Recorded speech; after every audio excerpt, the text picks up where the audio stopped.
¿Qué tal, queridos amigos? Seguimos hablando sobre las razones para ser católico, especialmente en estos tiempos, en el siglo XXI, donde cada vez hay más oposición tanto de fuera como de dentro. Ya conocemos la respuesta de los protestantes a las preguntas que nosotros les hacemos. Si Cristo fundó una iglesia, ¿por qué fundar otra? Si Cristo fundó su iglesia sobre la roca, ¿por qué fundar otra sobre la Biblia? Si Cristo fundó su iglesia para que conociéramos la verdad, solo la verdad y nada más la verdad, ¿por qué fundar una iglesia sobre la opinión?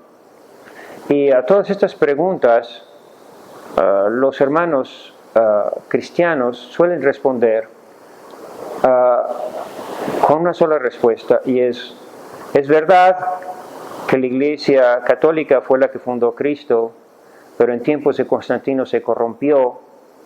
La reforma luterana viene a restablecer todos esos errores doctrinales que empezó a enseñar la iglesia, a pedir dinero para la salvación, las limosnas, etcétera, etcétera, las indulgencias. Entonces, esa es una problemática que se da con los protestantes, y la respuesta que nosotros tenemos es la misma del Evangelio. ¿Cómo puede ser que la iglesia se corrompió? Si Cristo lo prometió, las puertas del infierno no prevalecerán contra ella. Pero hay que entender bien estas palabras. ¿Qué significa las puertas del infierno no prevalecerán? No significa que el infierno no la va a querer destruir, al contrario. Quiere decir que el infierno va a tratar de atacarla una y otra y otra vez, y cada vez van a ser ataques más fuertes, más decisivos, hasta tal punto que va a llegar un momento en que parece que destruyó totalmente la iglesia, pero no prevalecerán. Esto está basado en las palabras de Cristo. Pero además sería inútil decir que si la iglesia que Cristo fundó se corrompió, Lutero, Zwinglio, Calvino o nosotros vamos a hacer una iglesia mejor que la de Cristo. Curiosamente, esa tentación que tenían los protestantes de hacer una iglesia mejor que la de Cristo, ahora se está dando dentro de la iglesia católica. Es una de las cosas de que el cardenal Ratzinger ya nos prevenía. No podemos cambiar la iglesia y hacer una iglesia a nuestra manera, simplemente porque el celibato ya no se busca con tanta fidelidad, porque el matrimonio, hay muchos divorcios en los matrimonios, porque la castidad exige mucho, porque la pobreza también ha cambiado, etcétera, etcétera. Querer hacer una iglesia a nuestra manera, ese peligro, según el Papa, el cardenal Ratzinger, existe también en la iglesia, de querer hacer una iglesia a nuestra manera. ¿Qué podemos responder ante esta situación que realmente ahora es grave? Si ustedes han repasado todo este año, es realmente escandaloso lo que sucede en la iglesia, y tienen dudas incluso los mismos católicos de decir en qué iglesia estamos. Precisamente por eso el Papa Francisco convocó un sínodo con todos los secretarios y todos los presidentes de las conferencias episcopales para ver cómo era posible que después de las advertencias que ya había hecho Juan Pablo II de no admitir homosexuales en los seminarios, y las advertencias que había hecho el Papa Benedicto XVI, ¿cómo es posible que se hayan dado dos casos muy renombrados, uno en Chile y otro en Filadelfia, donde parecía que los seminarios eran clubs de gays? ¿Qué es lo que estaba pasando? Y esto producía escándalos, y esto producía abusos, y esto producía clericalismo.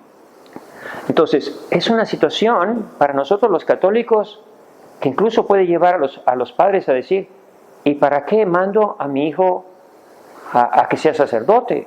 Y puede haber una gran oposición al sacerdocio cuando ahorita realmente es cuando más necesitamos sacerdotes santos. ¿Qué hacer ante esta situación que ya no es una controversia con los protestantes, sino es algo que nos desconcierta dentro de la Iglesia Católica? Y yo comenzaría con la primera respuesta que dio el Papa Francisco, y es el abuso del clericalismo, el abuso de tu poder, el buscar el sacerdocio para adquirir poder, el querer ascender como si fuera una carrera. Ese precisamente es el peligro, de buscar el sacerdocio, no sé, para vivir bien, para sacar dinero, para tener comodidad. Esa es verdaderamente una perversión del sacerdocio que debe ser un servicio. Y la otra cosa que menciona el Papa Benedicto es que no nos debe sorprender esta situación. Es verdad que hay cizaña en el campo del Señor, pero también hay muchos sacerdotes buenos, muchos sacerdotes santos. ¿Y por qué tu hijo no puede ser un sacerdote bueno y santo? Hay congregaciones que son fieles a la doctrina, fieles a las enseñanzas de Dios, donde los sacerdotes están consagrados a la Virgen María, donde viven sus votos con fidelidad, donde quieren ser santos. Si encontramos una congregación que sea mariana, que sea carismática, que sea fiel a las enseñanzas del Santo Padre, podemos tener la seguridad de que de ahí saldrán buenos sacerdotes. Del buen campo tienen que salir a haber buenas semillas y salir buenos sacerdotes. Pero vayamos a lo que nos dice el Papa Benedicto. Y es, él precisamente nos explica que este bien y mal dentro de la iglesia ya lo había considerado nuestro Señor Jesucristo en la parábola del trigo y la cizaña. Aquí el peligro es creer que solo hay cizaña en el campo del Señor. Eso no puede ser. Es verdad que parece que el mal es más fuerte, pero eso es porque ellos tienen en sus manos todos los medios de comunicación, todo el poder, toda la fuerza económica. Hay lobbies que lo han mencionado tanto Benedicto XVI como el Papa Francisco, lobby que están promoviendo todas estas actitudes equivocadas, contrarias a la moral y a las enseñanzas de la Iglesia Católica, que fue la cosa que señaló el Papa Benedicto. No solo es el clericalismo que mencionaban, que se mencionó en el sínodo de todas las conferencias episcopales, sino también es el problema de la rebeldía contra las enseñanzas morales provocadas por mismos teólogos, sacerdotes, obispos rebeldes. Dentro de la Iglesia Católica se formó una corriente paralela al magisterio de Juan Pablo II, contraria a las enseñanzas morales de la Iglesia, y eso es lo que ha provocado esta situación. No es una situación provocada por el Papa Francisco. El Papa Francisco recibió ya una iglesia dividida. Pero esto es precisamente lo que Jesús nos dice. Es verdad que va a haber divisiones en la iglesia, pero esto es una permisión de Dios que ya la tenía planeada, o no planeada, sino diría, él ya la tenía en su mente que el demonio iba a meter cizaña en su campo. Y aquí está precisamente en esta parábola de la cizaña de Lucas 13, 24. Les propuso esta otra parábola. El reino de los cielos es semejante a un hombre que sembró buena semilla en su campo. La iglesia sigue siendo el campo de Dios, sigue sembrando buena semilla, sigue sembrando santidad, sigue sembrando bondad, sigue dándonos los sacramentos, los santos sacramentos. Sigue promoviendo buenos matrimonios, buenas familias. Pero mientras su gente, sus servidores, dormían, vino su enemigo. Sobre esto hay una reflexión también del Papa Benedicto XVI, que dice, el quedarnos dormidos, el no actuar, el creer que ya no hay enemigos, el que todos son amigos, el olvidarnos de que hay gente que quiere destruir, que hay herejes dentro de la Iglesia Católica, quieren destruir la fe de nuestros hijos. En las escuelas, en las universidades y dentro de la misma iglesia, sucede porque nos quedamos dormidos. No estamos atentos a los lobos que pueden brincarse la barda y destruir el rebaño. Entonces, la primera culpa, fíjense la hecha, mientras su gente dormía, sus trabajadores, sus servidores, vino su enemigo, sembró cizaña entre el trigo y brotó la hierba y produjo fruto. Apareció entonces también la cizaña. Los siervos se acercaron al amo y le preguntaron, Señor, ¿no sembraste buena semilla en tu campo? ¿Por qué entonces cizaña? La iglesia tiene cosas buenas, tiene cosas maravillosas. ¿Y la cizaña de quién viene? No viene de Dios, viene de los hombres, de nosotros, los pecadores, y del demonio. Él les contestó, algún enemigo ha hecho esto. Los siervos le dijeron, ¿quieres pues que vayamos a recogerla? Le respondió, no sea que al recoger la cizaña arranquéis a la vez el trigo. Dejad que ambos crezcan juntos hasta la siega. Porque Dios también quiere probar la bondad, porque a veces nos creemos buenos porque no tenemos dificultades, porque no tenemos confrontaciones, porque no tenemos obstáculos. Pero precisamente en estos momentos que nosotros llamamos de crisis o de dificultad o de confusión, es precisamente cosas que Dios permite para que yo me defina a favor de la verdad del Evangelio, a favor de la moral de la Iglesia Católica, a favor de seminarios donde se enseña a los sacerdotes a ser santos, a dedicarse y entregarse con amor al servicio de Dios y al servicio de las almas. Ahí está la solución, no en acabar con el sacerdocio nosotros mismos, impidiendo a nuestros hijos que se hagan sacerdotes, sobre todo cuando hay una verdadera vocación. Tenemos que apoyarlos, porque de eso depende la salvación de muchas almas. Oponerme a la vocación de mi hijo es algo muy peligroso, porque no es nada más que no dejo que mi hijo sea sacerdote, sino que no impido que muchas almas se salven a través de un sacerdocio santo de mi hijo. Entonces, lo que tengo que recomendar a mi hijo, hay seminarios malos, hay cizaña en el campo, sí, pero hay también muchos buenos. Hay muchos que quieren ser fieles, que son marianos, que están consagrados a la Virgen, que invocan al Espíritu Santo, que buscan la verdad y que tienen una formación doctrinal correcta. Entonces se busca lo bueno. Y aquí dice nuestro Señor, dejad pues que ambos crezcan juntos hasta la siega, entonces yo diré a los segadores, cuando llegue la siega, que recojan primero la cizaña y la aten en gavillas para quemarla, y que almacenen el trigo en mi granero. Esto quiere decir que cuando el mal se manifieste en todo su poder, es que ya está cerca la cosecha. Y el tiempo de la cosecha es un tiempo hermoso. Es cuando Dios viene a separar el trigo de la cizaña. Por eso yo soy de la idea que antes de que venga el tiempo de la cosecha, pues definirnos. O somos trigo o somos cizaña. Al principio había confusión, pero ahora ya no hay confusión. Porque no es que los malos sean nada más malos, sino que presumen su maldad. Ya lo he dicho en otras ocasiones. No es que haya criminales, sino que los criminales le cantan canciones. No es que haya feministas revoltosas, sino que las feministas se desnudan en frente de las catedrales, ofenden a Dios nuestro Señor. No es que haya lobby gays, sino que los gays marchan por las calles hablando de su orgullo gay. Eso está mal. Dios ama a todas las personas, pero no quiere el orgullo, la soberbia del mal, que quiere dañar y que quiere presumir de ser malo, porque eso nada más es una señal de que la cizaña ya está madura, de que ya no hay posibilidad de que se confunda con el trigo. Pero nuestra actitud no es acusar a los demás, no es condenar a los demás, eso le corresponde a Dios. Nuestra actitud es definirnos a favor del bien, apoyar a los santos sacerdotes, apoyar las parroquias donde se vive la liturgia con devoción, apoyar a los jóvenes que quieren ser buenos sacerdotes, promover las vocaciones de santos sacerdotes. Sí, es verdad que puede haber algunos malos sacerdotes, porque en todas partes puede haber trigo y cizaña, pero también los santos, los devotos, los entregados a su ministerio, aunque no hagan ruido, son muchísimo más. Entonces vamos a pedirle a Dios eso.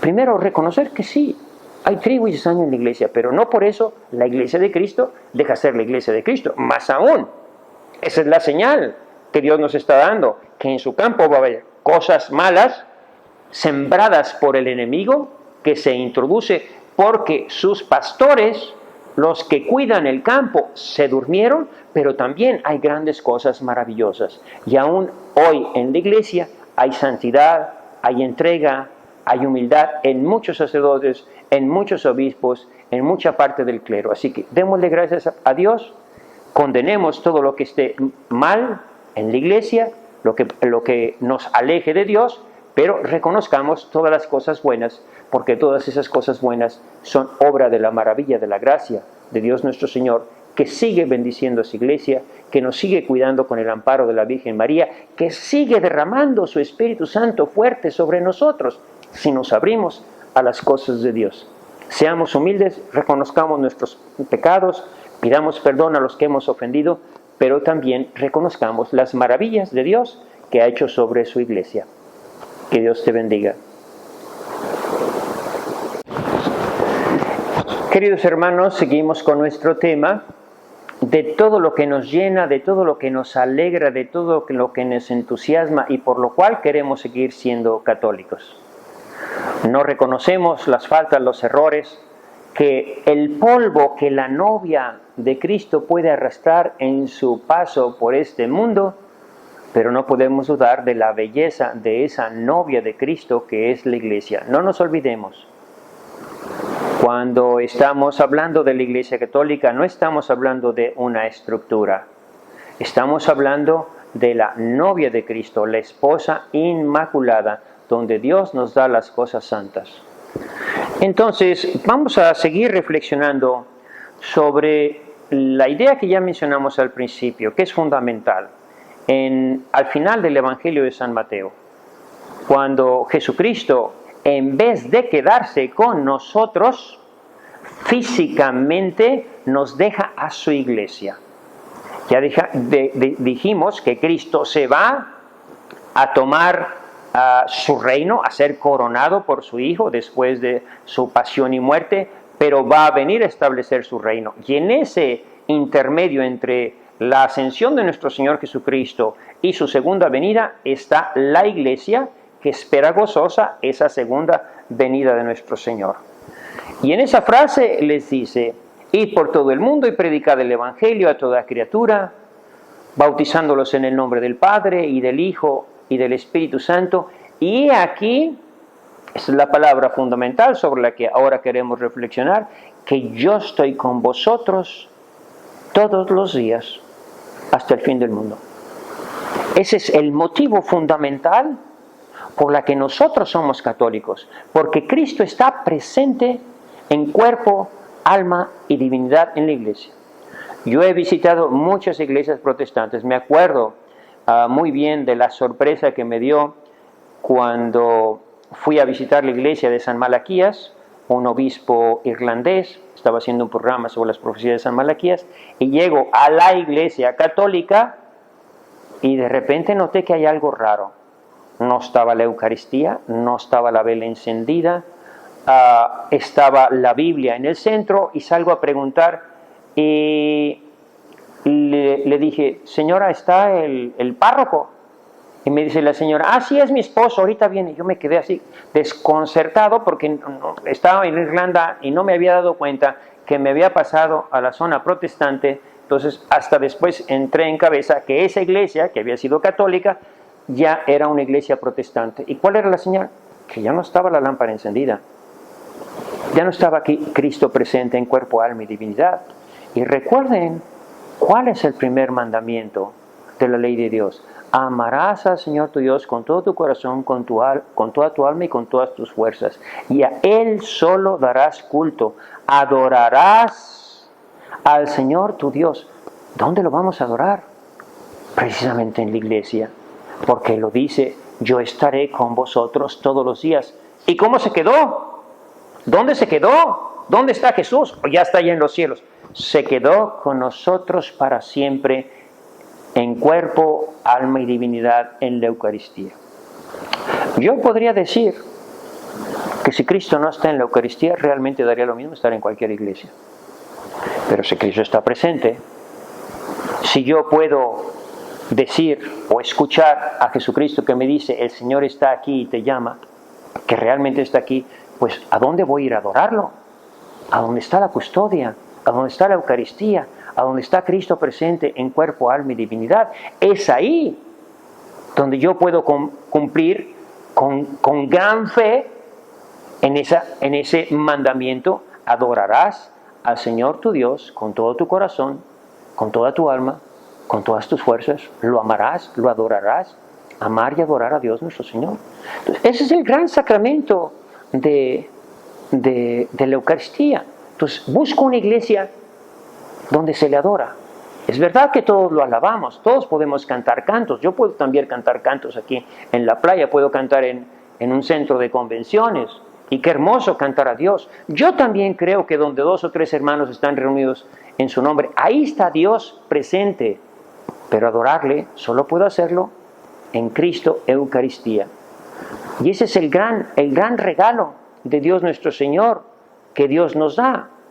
es una presencia misteriosa, porque no es que yo veo a Jesús detrás de las especies del cuerpo, del pan y del vino, no es que yo vea a nuestro Señor. Yo creo, porque Jesús me lo dice, cuando Él dijo, con pan en las manos, que sabía pan en las manos, esto es mi cuerpo, los apóstoles lo creyeron y yo también lo creo. Cuando Cristo tomó un cáliz y dijo, este es el cáliz de mi sangre, que será entregada por vosotros, los apóstoles no vieron que el vino se transformó en sangre, seguía siendo vino y le supo a vino, pero creyeron por las palabras de nuestro Señor. Entonces ese es el lugar donde Cristo está presente, pero además hay una frase del Evangelio que a mí me llama mucho la atención, que a mí me conmueve mucho, cuando Jesucristo dice, vengan a mí todos los que estáis cansados y agobiados, que yo os aliviaré. No nos dice, váyanse a la iglesia, váyanse con el pastor, ni siquiera dice, váyanse con el papa, váyanse con el sacerdote. Dice, vengan a mí. Y vengan a mí todos. Y por todos, recuerden, que no se refiere nada más a los que están a su alrededor, sino a todos los hombres de todos los tiempos. Vengan a mí todos, los que estáis cansados y agobiados, que yo os aliviaré. ¿Dónde está ese lugar? Si Cristo se hubiera quedado con nosotros, tendríamos todos que ir a verlo a Jerusalén. Y si ni siquiera el Papa, con muchas dificultades, es verdad que el Papa está muy cercano a su gente, es verdad que el Papa se acerca mucho a la gente, pero ver al Papa no es tan fácil. Imagínense lo que sería ver a Cristo. En cambio, yo entro a mi iglesia, veo la luz prendida y escucho esa voz. Vengan a mí todos los que estáis cansados y agobiados, que yo os aliviaré. Yo cuando escucho esas palabras digo, ¿quién puede decir eso? Vengan a mí todos. Eso no lo pudo decir el Papa, eso no lo pudo decir el Padre Pío, eso no lo puede decir ni el más santo. Vengan a mí todos. ¿Por qué? Porque no tiene el Papa, ni el más santo, ni el Padre Pío, ni San Francisco tienen para dar a todos. Jesús es el único que tiene para darnos a todos. El que le da a todos y dándonos se agota. Porque es la fuente de santidad, la fuente de gracia, la fuente de amor. Vengan a mí todos, no dice vengan a mí los ricos, vengan a mí los poderosos, vengan a mí la gente importante. Eso lo puede decir cualquiera. Vengan a mí todos, pobres y ricos, tontos y listos, gente humilde y gente poderosa. Vengan, tengo para darles a todos. Y si le pedimos nos da. Esa es la grandeza de tener a Cristo presente en cuerpo, alma y divinidad. Yo reconozco que hay muchas iglesias muy bonitas, muy hermosas, construidas, por ejemplo, la iglesia de cristal. ¿Qué iglesia tan hermosa, construida por Monseñor Schuller, pastor protestante? Pero ahí no estaba la Cristo en la Eucaristía. Ahora la llaman la iglesia de Cristo. La iglesia de Cristo, pues sí, ahora está Cristo, ahora está presente. Ya la compraron los católicos y ahora está Cristo presente. Ahora sí, la iglesia de cristal se ha convertido en la iglesia de Cristo, es decir, en la casa del verdadero Dios por quien se vive, en la casa de Dios. Yo voy a la casa de Dios, Dios habita conmigo. Qué cosa tan hermosa. Aquí en mi parroquia, o más bien la parroquia que tenemos los legionarios en Tulum, pues es una pequeñita iglesia, está bien arreglada en lo que se puede, pero es una iglesia en medio de la selva, no es muy bonita. Pero ahí está Cristo presente en cuerpo, alma y divinidad. Ahí yo lo puedo adorar, ahí yo lo puedo recibir en mi corazón, ahí puedo yo recibir ese consuelo que tanto nos hace falta. Ahí yo puedo salir de la depresión, de la angustia, de la tristeza, porque ahí está Dios vivo, ahí se siente la presencia de nuestro Señor. Entonces, vuelvo a repetir, si Cristo no está presente, si la iglesia no es la casa de Dios, pues entonces todas las iglesias son iguales, da lo mismo estar en una que en otra.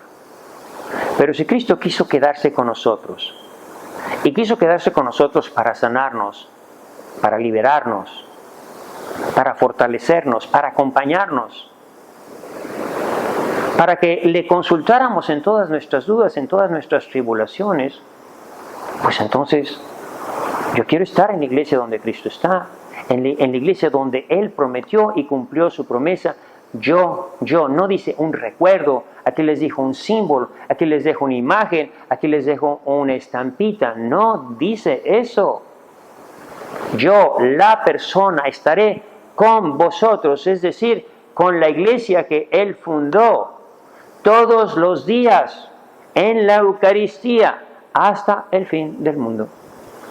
Pidámosle pues a Dios nuestro Señor que sepamos los católicos valorar, porque ciertamente estoy diciendo que Cristo está presente en la Eucaristía, pero nos podemos comportar como protestantes, es decir, nos podemos portar como si no fuéramos católicos, porque el protestante que no cree y el católico que cree, pero no va a la iglesia, no le adora, o incluso va nada más por obligación a la iglesia, pues para mí asemeja más a un protestante que a un católico. Entonces yo soy de la idea de que especialmente en estos tiempos, comenzamos hablando de los escándalos, de las dificultades, de los abusos de los sacerdotes, incluso de la pérdida de la fe en las grandes congregaciones. ¿Quién es el primer ofendido en todos estos abusos? ¿Quién es el ofendido por los pecados de los sacerdotes? ¿Quién es el primer insultado, azotado, golpeado? ¿Quién es ese? Es Jesús nuestro Señor. Entonces, ¿qué mejor que poder ir a la Eucaristía, que poder ir a la iglesia a consolar a nuestro Señor, a acompañarlo, a decirle, Señor, yo te amo? O como le enseñó la Virgen María a decir a aquellos niños de Fátima, Dios mío, yo creo, espero, adoro y te amo y te pido perdón por los que no creen, no adoran, no esperan y no te aman. El que Cristo esté ahí presente, aunque yo no sienta necesidad, no tenga ninguna necesidad, porque Dios me ha bendecido, no tenga ninguna depresión, ninguna angustia, solo para desagraviar el corazón de Jesús, vale la pena ir a la iglesia, vale la pena asistir a esa hora santa, vale la pena que nosotros vayamos a visitarle a nuestro Señor y decirle, Señor, yo creo, adoro, espero y te amo, y te pido perdón por los que no creen, por los sacerdotes que no creen, por los sacerdotes que no esperan, por los sacerdotes que ya no te aman y sienten su corazón vacío y andan buscando compensaciones afectivas. Qué cosa tan hermosa que nosotros podamos ir a visitar a nuestro Señor y darle ese homenaje de adoración y ese homenaje de amor a la Eucaristía. Así que démosle gracias a nuestro Señor, que nos ha dado ese pan de vida para seguir por el camino, para llegar hasta la tierra prometida. Démosle gracias a nuestro Señor, que se ha quedado con nosotros para siempre en cuerpo, alma y divinidad en la Eucaristía. Que Dios te bendiga. ¿Qué tal, queridos hermanos? Seguimos hablando de las razones para ser católicos, aquello que nos motiva, a pesar de todas las dificultades que encontramos, a pesar de que hay mucha cizaña en el campo del Señor, a pesar de que el demonio está atacando y tratando de destruir el sacerdocio, hay que reconocer las maravillas, la belleza de la iglesia del Señor, la esposa de Cristo. Vuelvo a repetir, la iglesia no es una estructura, la iglesia es la novia de Cristo, Él es el esposo, es la esposa, y Cristo la va a purificar. Es verdad que hay pecados en la iglesia, y no podemos dudarlo. El mismo Juan Pablo II, Benedicto XVI, el mismo Francisco han reconocido esas heridas que hemos hecho nosotros a la misma iglesia, que la hemos ofendido, que la hemos ensuciado con nuestros pecados. Pero los pecados son nuestros y la gracia es del Señor. Si reconocemos nuestros pecados, hay que reconocer que el poder y la gracia de nuestro Señor para santificar a su iglesia es más grande, para purificarla y presentarla pura, santa e inmaculada ante su Padre. Pero una de las razones que nos deben motivar más a los católicos para perseverar en la iglesia de Cristo es la unidad. La unidad, el deseo de Cristo, el deseo de Cristo. Estas hermosas palabras que son el fundamento de ese buscar en todas partes la unidad entre todos los cristianos. Lo que dice nuestro Señor en el capítulo 17 de San Juan. Y por ellos me santifico a mí mismo, para que ellos sean santificados en la verdad. Lo que nos une no es la opinión divide, lo que une es la verdad. Precisamente por eso hay tantas divisiones en el cristianismo, porque cada quien quiere dar con la Biblia en la mano su opinión, su propia interpretación. Pero lo que nos une es la verdad. Por eso no ruego solo por estos, sino también por aquellos que crean en mí por medio de su palabra. Fíjense cómo está la relación. Son los apóstoles de Cristo, los que crean en los apóstoles a los que Él envía. No solo ruego por eso, sino por todos aquellos que crean en mí por medio de su palabra, para que todos sean uno, como tú, Padre, estás en mí y yo en ti. O sea, no se trata de reconstruir la iglesia como si se hubiera caído una jarra y se hubiera roto en pedazos y a nosotros nos toca reconstruir la iglesia. No. Jesucristo está pidiendo por la unidad de su iglesia y esta oración es infalible, es decir, la unidad se conserva. Por eso en el concilio se dijo que en la iglesia católica subsiste la iglesia de Cristo, es decir, no vamos a reconstruir la iglesia recogiendo los pedazos y las opiniones de todos los cristianos para volver a reformatear la iglesia. No es así. Porque esta oración de Cristo su Padre, Padre, yo sé que siempre me escuchas, le está pidiendo por la unidad, entonces esa unidad se ha conservado a lo largo de los siglos y la iglesia sigue siendo una y sigue estando bajo las órdenes del Papa que está en el cargo a lo largo del tiempo. Antes era el Papa Benedicto, ahora es el Papa Francisco, pero no hay dos iglesias, el cuerpo no tiene dos cabezas, la iglesia sigue siendo una. ¿Por qué? Porque lo dice Jesús, porque esa es la oración. Entonces no vamos a ver cuál entre todas las iglesias es la verdadera iglesia de Cristo, sino esa iglesia que tiene 2000 años sigue siendo la misma iglesia bajo Pedro. No ruego porque solo, sino también por aquellos que creen en mí por medio de su palabra.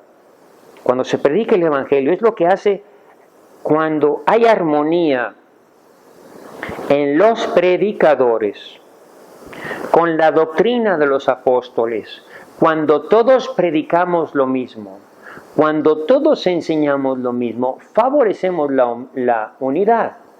Pero cuando los mismos sacerdotes empezamos a decir, yo opino, yo pienso, el Papa dice, pero yo creo, entonces nosotros mismos estamos provocando esas divisiones.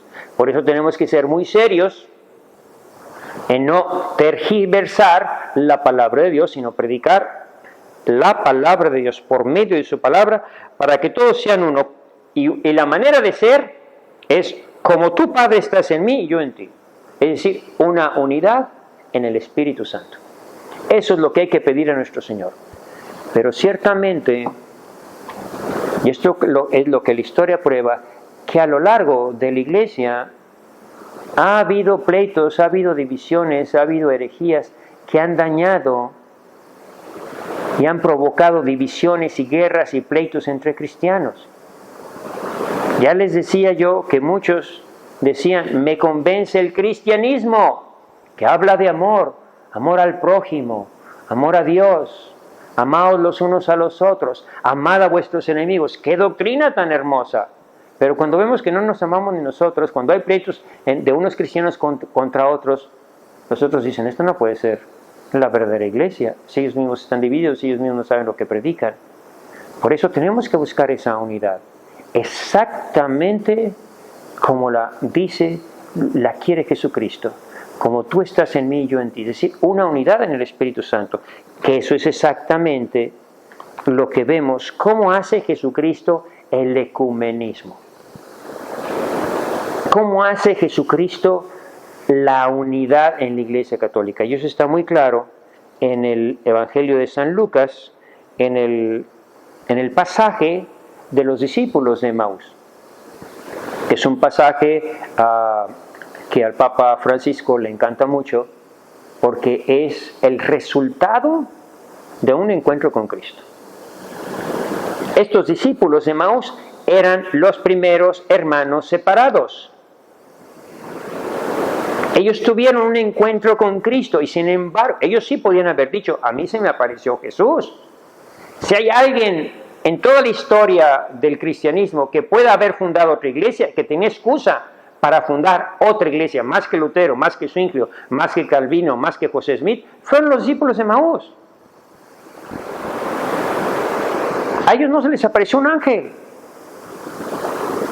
Ellos vieron a Jesús, era Jesús, realmente era Jesús. Y ellos podían haber fundado la nueva iglesia de los discípulos de Emaús. Y no lo hicieron. Porque eso no es lo que quería Jesucristo. Porque el encuentro con Cristo te debe llevar a la unidad con la iglesia que Él fundó, que es exactamente lo que sucede aquí. Mientras conversaban y discutían, el mismo Jesús se acercó a ellos y se puso a caminar a su lado, pero sus ojos estaban como incapaces para reconocerle, porque no tenían fe, Él les preguntó, ¿de qué vais discutiendo por el camino? Ellos se pararon con aire entristecido. Uno de ellos, llamado Cleofás, le respondió, ¿eres tú el único residente en Jerusalén que no se ha enterado de lo que ha pasado allí en estos días? Y él les podía haber dicho, no sé nada de eso. Y si hubiera dicho eso, todo el evangelio lo tiraríamos a la basura. Porque Cristo estaba mintiendo. Pero Cristo no miente. Simplemente responde con otra pregunta. Él les dijo, ¿qué es lo que ha ocurrido? A ver, explícame, ¿tú qué sabes? Tú que eres muy sabio, dime a mí, Jesús, lo que ha ocurrido. Y ahí están los discípulos explicándole a Jesús el evangelio. Ellos le contestaron, lo de Jesús el Nazareno, un profeta poderoso, en obras y palabras, un gran iluminado, como Buda y como Mahoma, como nuestros sumos sacerdotes magistrados lo condenaron a muerte y lo crucificaron. Nosotros esperábamos que iba a ser Él quien libraría a Israel, y ya no tendríamos que trabajar, y ya nos iba a multiplicar el pan, y nos íbamos a pasar la vida Padre. Eso es lo que queremos, ese es el Mesías que todos queremos. Un Cristo que me multiplique el pan en la canasta y el dinero en los bolsillos. Ahí está el Cristo, la iglesia de los discípulos de Emaús. El caso es que algunas mujeres de las nuestras nos han sobresaltado porque fueron de madrugada al sepulcro y al no hallar su cuerpo, vinieron diciendo que incluso había visto una aparición de ángeles que decían que estaba vivo. Fueron también algunos de los nuestros al sepulcro y lo hallaron tal como las mujeres lo habían dicho, pero a él no lo vieron. Él les dijo, qué pocos perspicaces sois, necios e insensatos de corazón, para entender todo lo que dijeron los profetas. Tenían la Biblia en la mano, y con la Biblia en la mano no pudieron descubrir a Jesús, sino hasta que Jesús les ilumina con el Espíritu Santo las inteligencias. No es la Biblia sí es el mapa, ciertamente nos lleva a Jesús. Nosotros besamos la Biblia, amamos la Biblia, pero se necesita una luz. Si no tuviera luz no podría ver, que está aquí la Biblia, no la podría leer, necesito la luz del sol. Nosotros para entender necesitamos la luz del Espíritu Santo. No era necesario que Cristo padeciera eso para entrar así en su gloria. Y empezando por Moisés y continuando por los profetas, le fue explicando lo que decían de él todas las Escrituras. Esta es una clase de Biblia, pero con la luz del Espíritu Santo. Al acercarse al pueblo donde iban, él hizo ademán de seguir adelante.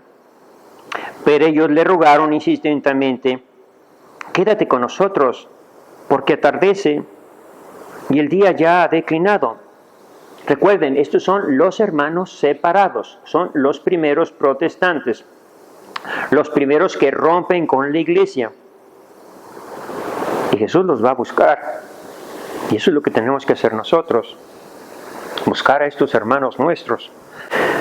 Al acercarse al pueblo a donde iban, él hizo ademán de seguir adelante, pero ellos le rogaron insistentemente: quédate con nosotros, porque atardece y el día ya ha declinado. Entró pues y se quedó con ellos. Se quedó con esos hermanos separados, los fue a buscar, los encontró. Eso es lo que tenemos que hacer nosotros también. Pedirle a Dios que ellos puedan tener un encuentro con Cristo. También los ama, también los busca. Cristo no quiere divisiones. Aquí está la señal, doble señal. Primero, de que Cristo va y los busca. Está interesado en esos hermanos separados por los que Él murió también. Los ama. No hay duda de eso. Se queda con ellos. No hay duda de ellos, de esto. Pero quiere que regresen a la iglesia que Él fundó. El punto de comunión es la iglesia. Fíjense lo que sucede. Entró pues y se quedó con ellos, sentado a la mesa con ellos. Tomó el pan, pronunció la bendición, lo partió. La fracción del pan. Así se llamaba la Eucaristía. Lo partió y se lo iba dando. Entonces se les abrieron los ojos y lo reconocieron, pero él desapareció de su vista. Y se dijeron unos a otros: ¿no ardía nuestro corazón en nuestro interior cuando nos hablaba en el camino y nos había explicado las Escrituras? Eran las mismas Escrituras las que hicieron que los discípulos de Maús, pero estas eran las Escrituras no interpretadas ya con su racionalismo, con su intelecto, sino iluminados por el Espíritu Santo. Por eso poca Biblia aleja de Dios, mucha Biblia, y con la luz del Espíritu Santo te regresa a la iglesia de Cristo, que eso fue lo que le sucedió a los discípulos de Maús. No fundaron su iglesia, sino buscaban a Jesús, se lo habían encontrado. ¿Y a dónde lo fueron a buscar? Corrieron en la noche. Esos discípulos que antes venían cansados, que tenían miedo, que no querían ni caminar, que se querían quedar a medianoche, se levantan, salen corriendo en medio de la oscuridad por esos caminos hasta llegar a donde estaban los discípulos. Fíjense cómo lo dice: levantándose al momento. Van a buscar a Jesús, ya tienen las Escrituras, ya las han aprendido en verdad, ya leyeron la verdad. Esta vez son las Escrituras iluminadas por el mismo Cristo, por el Espíritu Santo. ¿Y a dónde les va a llevar la verdadera interpretación de las Escrituras? A la iglesia de Cristo, a la iglesia de los apóstoles. Levantándose al momento, se volvieron a Jerusalén y encontraron reunidos a los 11 y a los que estaban con ellos, que decían: es verdad, el Señor ha resucitado y se ha aparecido a Simón. Ellos por su parte contaron lo que habían pasado en el camino y cómo lo habían reconocido al partir el pan. Porque Cristo se hace presente en cuerpo, alma y divinidad en la Eucaristía, como le sucedió a los discípulos de Maús. Así le llamaban la Eucaristía la fracción del pan. Y es la Eucaristía de todos los hermanos unidos en la iglesia de los apóstoles lo que hace la verdadera unidad. No las opiniones sobre la Escritura, sino la Escritura iluminada con la luz del Espíritu Santo. Que Dios te bendiga.